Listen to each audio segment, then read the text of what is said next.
Assalamualaikum warahmatullahi wabarakatuh. Pemirsa Fajar Islam dimanapun Anda berada, Alhamdulillah, Alhamdulillahirabbil alamin, wassalatu wassalamu ala asrofil anbiya wal mursalin, Sayyidina wa maulana Muhammadin wa ala alihi wa sahbihi ajma'in.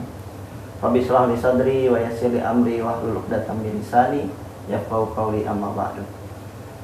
Alhamdulillah, pada kesempatan kali ini kita semua masih tetap menyaksikan siaran Fajar Islam, yang mana pada kesempatan kali ini kita kedatangan pembicara ataupun materi, yaitu Bapak ada Khairunas. Gimana kabarnya Pak Khairunas? Baik, alhamdulillah.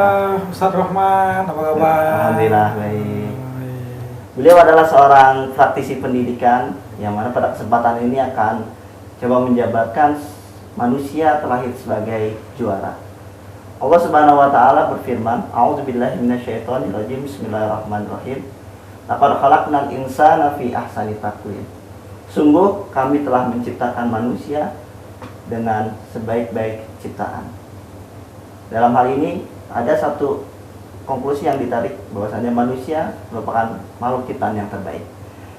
Bagaimana menurut Pak Anas ini, manusia diciptakan sebagai Oh iya, betul sekali Mas Rahmat ya. Jadi ini sebuah landasan buat kita sebenarnya, apalagi sebagai Muslim. Ini adalah sebagai pintu, sebagai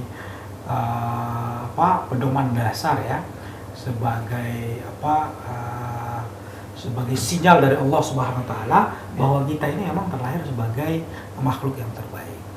Dalam surah At-Tin yang telah dibacakan oleh Mas Rahmat tadi, ayat 4, laqad khalaqnal insana fi ahsani taqwim, artinya adalah sungguh, kata Allah. Kalau Allah berjanji itu pasti, Mas Rahmat.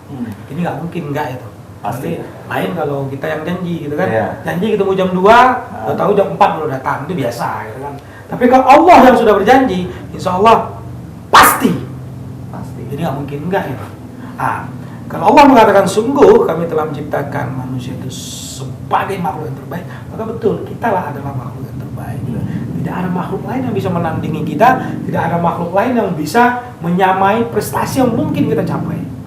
Sobat, bayangkan dalam sejarah manusia kita mengenal seorang Aristoteles, Plato sebagai seorang filosof dan dianggap pintar dan pandai. Atau masyarakat modern mengenal seorang Albert Einstein sebagai makhluk jenius. Dia menemukan sebuah teori yang sekarang masih digunakan dalam dunia fisika, namanya teori relativitas gitu kan, dan menjadi tokoh besar dalam dunia fisika. Dalam sebuah riset mengatakan bahwasanya Albert Einstein konon kabarnya tidak lebih menggunakan 6% dari potensi otak yang dia gunakan. Dasar sekali manusia ini. Baru 6%? Hebat sekali. Atau kita sekarang lihat umpamanya ahli fisika yang terbaru, umpamanya Stephen Hawking.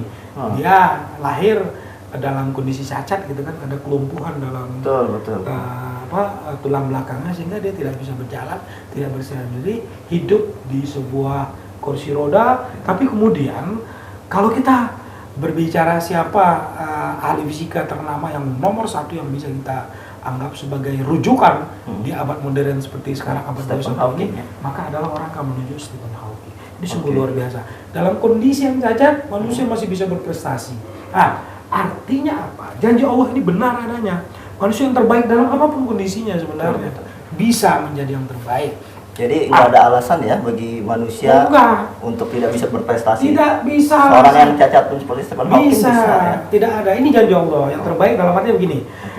Dalam bahasa Arab sebenarnya kalimat ahsan atau sebaik-baiknya ini artinya adalah the best, Mas. Terbaik. Jadi kalau dalam bahasa Arab itu ada hasan, ada ahsan, atau ada best dan the best gitu kan. Best itu baik. Tapi ada yang lebih baik lagi, kalau dalam bahasa Inggris itu adalah the best. Hasan ada lebih dasar lagi dari hasan adalah ahsan. Allah menggunakan akronim. Ini kata ini dalam kalimat laqad khalaqnal insana fi ahsani taqwim. Artinya apa? Allah mau menggambarkan bahwa manusia itu betul-betul makhluk yang terbaik. Baik apanya? Baik secara fisik, baik secara batin, baik secara kolbu. Artinya apa? Secara fisik manusia adalah memiliki 2 kaki, tubuh yang sempurna, dan dibekali dengan otak yang lengkap. Ini sel-sel otak kita ini luar biasa, Mas. Kalau kita kaji umpamanya oleh para pakar neuroscience, itu tidak ada yang bisa menandingi kemampuan otak manusia itu. Komputer secanggih apapun di dunia ini yang pernah ditemukan, semuanya lahir dari pemikiran manusia. Tidak pernah bisa menyamai kemampuan otak manusia gitu kan. Dan tidak ada yang bisa menciptakan kecuali Allah Subhanahu wa taala gitu kan. Jadi, saya mengatakan kelengkapan manusia itu adalah secara batin, secara fisik, umpamanya kita bandingkan dengan binatang, umpamanya binatang secara fisik ya dia bisa makan, dia bisa beraktivitas dan lain sebagainya. Tapi Allah tidak memberikan akal pikiran kepada dia, otak yang berfungsi untuk berpikir. Iya. Disitulah kesempurnaan. Atau umpamanya kita bandingkan dengan malaikat. Malaikat setiap hari kerjanya sujud, kemudian beribadah dan terus taat kepada Allah SWT dan tidak pernah melakukan pelanggaran apapun. Iya. Tapi malaikat tidak diberikan hawa nafsu. Jangan salah loh, hawa nafsu itu tidak selalu mengacu sesuatu yang buruk. Oh, ada yang baik juga ya? Ada yang baik. Nah, jadi begini, saya kasih sebuah ilustrasi yang cukup menarik. Ya. Mas Rahmat umpamanya punya anak, punya putra berapa saat ini? 2. Oke.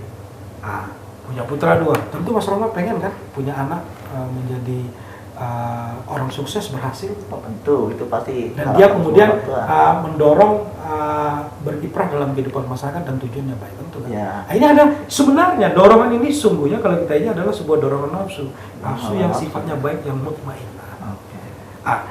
Nafsu yang baik inilah kemudian yang membedakan kita kemudian dengan malaikat. Kemudian malaikat tidak dibekali nafsu ini. Gitu. Di sinilah letaknya kenapa kemudian kita dapat menyimpulkan sebuah kesimpulan bahwa yes, manusia memang tercipta sebagai champion, tercipta sebagai juara, tercipta sebagai makhluk yang terbaik. Gitu kan. Jadi tidak ada yang bisa, kemudian tidak ada yang bisa menanding kemampuan manusia. Selagi potensi-potensi yang dimiliki manusia, potensi akal pikirannya dikelola dengan baik, nafsunya kemudian dikendalikan dengan sehat, manusia itu bisa mencapai sesuatu yang sebenarnya tidak kita pikirkan hari ini bisa diwujudkan oleh manusia. Baik, jadi sebenarnya Allah itu telah memberikan modal ya.